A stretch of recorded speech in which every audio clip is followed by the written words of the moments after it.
Micah wants to fall in love, but she's having trouble finding the proper person. Her closest friend urges her to go meet a boy she's interested in. She encounters Jiro, a young man, when she gets there and panics as she flees. When she later discovers her phone ringing in the library after losing it, a boy responds and says he will contact her shortly. They start connecting and carry on talking about all the travels. She was depressed on her birthday because of family issues, so he offers to see her on the first day of classes in an attempt to lift her spirits. A day later, she enters with trepidation, recognizes Jiro, and recalls that she ran into him.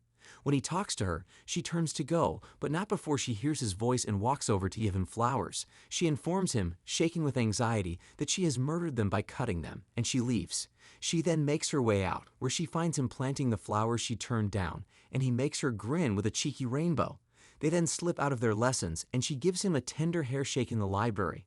They make the decision to leave on a bike ride, and when they get to Jiro's house, he meets his sister. They snap photos of each other in the room. When he asks whether she's done it previously, she hesitantly replies that she hasn't, and they end up spending the afternoon together kissing.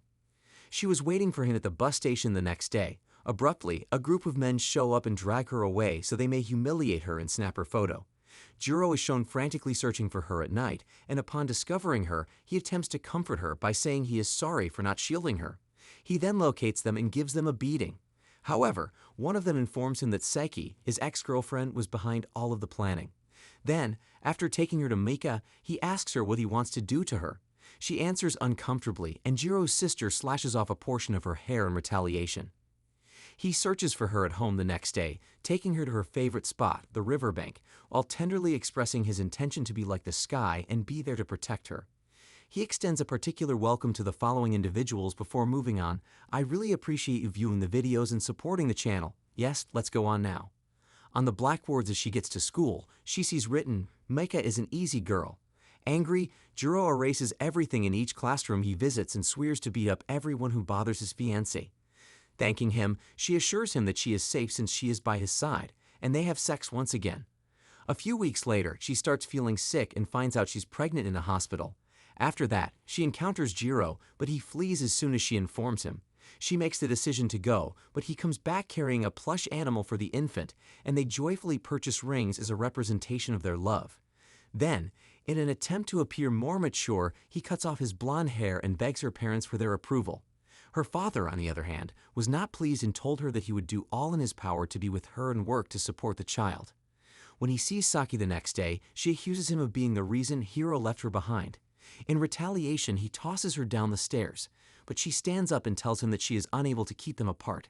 They attend a fair that evening, and all of a sudden she is in excruciating pain. They inform her that the baby has died when she awakens in the hospital and inquire as to whether she has had any hits or falls, but while she sobs miserably, she doesn't say anything. He put the flowers in the garden, and afterward, the two have a symbolic funeral and bury her baby's stuffed animal there. He keeps saying he would be there on December 24 every year, but he never shows up for school. She makes the decision to search for him, but he consistently turned her and his sister down. She learns that Jiro had a party one evening. When she gets there, she discovers that he is intoxicated and briefly uses the restroom. She is somewhat dissatisfied when she finds out that he was flirting with another female. He observes somberly from the window, knowing that he intentionally caused her to disappear from his life. When Hiro goes to school the following day to break up with her, she furiously tosses the ring at him and walks away. She calls him to her favorite spot as the days go by since she is starting to have her doubts. He swiftly leaves after telling her he no longer wants to be with her and tosses the ring at her when she arrives. When she visits the garden again on December 24, she discovers a plush animal, which suggests that Jiro was present. She recognizes a youngster from a distance as him, but when she gets closer she finds it's Yu, a very perceptive young guy who her friends had introduced her to, and he kindly offered to drive her home. After several months, he expresses interest in her. They start spending more time together, he buys her flowers, assists her with her schoolwork, and gains her parents' approval. December 24th approaches swiftly. Micah encounters Jiro as she goes back to the garden. He informs her that the hat he is sporting is a new style, which surprises her. Given their lengthy distance, Micah remarks to him that she assumed he had already forgotten about her and the child. He gives her a somber glance before turning away and leaving her on her own. If he had been pleased by her side, she had hoped on graduation day that he would come and write on the chalkboard in the library. Her seat was unoccupied when everyone assembled, but she noticed his reaction when she got back to the library, saying he'd been glad and bid her farewell forever. She was already attending college with her new pals after a while. She was back to the garden on December 24, and that's when Yu pops the question, which she gladly accepts. Then, when she gets closer, she runs across one of Giro's friends. Jiro informs her that he would be visiting frequently from now on. He assures her that he will now visit each year. She asks him about him, amazed. He informs her that Hiro was admitted to the hospital after receiving a cancer diagnosis years ago. She now realizes that he removed her from his life because he did not want her to see his suffering and eventual demise. Yu discovers her sobbing a few days later. She informs him that she ought to pay him a visit because Jiro is ill. After resisting and attempting to stop her, he finally realizes that he would be a horrible man if he didn't let her to be with the person he truly loves, so he tells her to go. When Jiro sees Maika, who is distraught, he confesses and apologizes for mistreating her. They cry as they hug. Ever since that day, she has never gone without him and has taken his photo. They have even gone to the school library, where they were symbolically wedded in his favorite spot. However, Jiro started to weep and told her that he didn't want to pass away. He also promised to always love her while giving her a hug. After several days, what will happen after her death, he asks her.